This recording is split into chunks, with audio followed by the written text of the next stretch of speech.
Wah, Mas Wahidin ya. Siap, selamat pagi. Saya ingin bertanya mengenai mengapa industri asuransi ini penetrasinya masih rendah, atau mungkin mengapa masyarakat Indonesia masih belum meminati membeli polis asuransi. Silakan. Ya, terima kasih Pak Freddy atas pertanyaannya. Tentunya memang kita melihat bahwa melalui SLIK OJK yang terbaru ya 2024 kolaborasi dengan BPS, literasi kita itu ya masih di bawah 50%. Dan inklusi kita apalagi ya lebih turun daripada itu, di sekitar masih belasan ya, sedangkan literasi puluhan ya, 30-an sekitar. Nah, ini sangat anomali sekali gitu ya Pak ya. Jadi kita banyak sudah melakukan melalui perusahaan-perusahaan juga dan lembaga-lembaga untuk literasi gitu ya, untuk memberikan pemahaman. Cuman dari 10 orang ya, cuman 2 atau 3 orang yang mengerti apa itu asuransi gitu. Nah dari situ mungkin 2 orang 3 orang tersebut belum tentu beli. Dalam hal ini inklusinya, cuman tahu doang, cuman tahu doang aja gitu ya. Nah ini memang didasari atau dilatar belakangi karena asuransi ini merupakan secondary need, bahkan tertier mungkin gitu ya. Need ya, kebetulan jadi ketiga. Karena nggak berasa sih kepentingannya apa gitu ya. Belum kelihatan, belum berasa gitu. Beda dengan bisa langsung dikonsumsi. Betul. Karena nggak kelihatan gitu ya, belum berasa, belum kejadian lah. Berbeda dengan bank karena ada pembiayaan gitu ya, nabung sehingga terpaksa.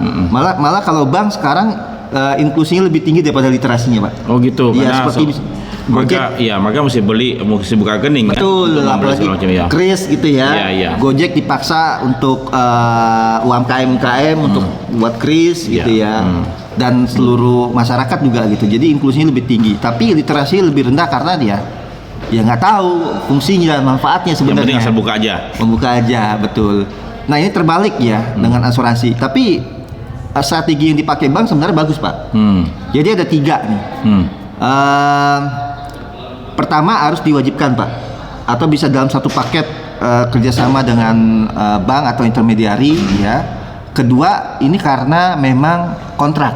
Wajib juga kontrak ya. Kontrak diwajibkan untuk menggunakan asuransi.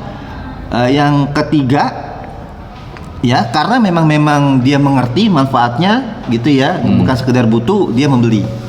Gitu. Jadi ada 3 kenapa produk asuransi ini dibeli alasannya. Produk bank maksudnya.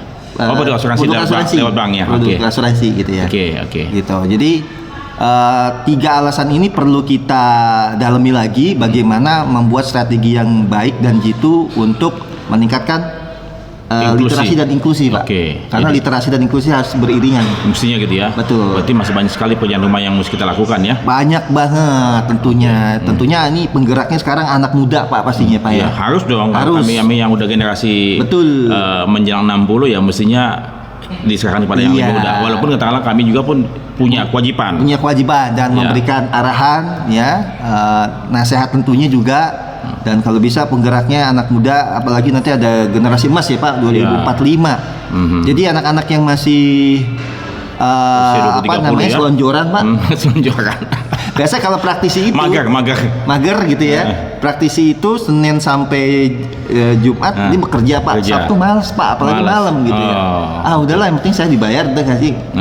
Peran dari kontribusi industrinya sangat minim. Iya kelihatannya tingkat kesadaran kita semua ya, dari generasi saya bahkan mungkin sebelumnya, mungkin generasi yang baru ini katanya, tingkat kesadaran untuk dapat ikut ambil bagian dalam rangka meningkatkan literasi ya, perasuransian masih sangat-sangat minim ya. Kalau kita misalnya coba lihat ya di googling aja literasi asuransi atau kegiatan edukasi itu sangat minim sekali, dan saya berharap kita semua tidak pernah diam ataupun tidak pernah merasa nyaman, malah mestinya gelisah ya.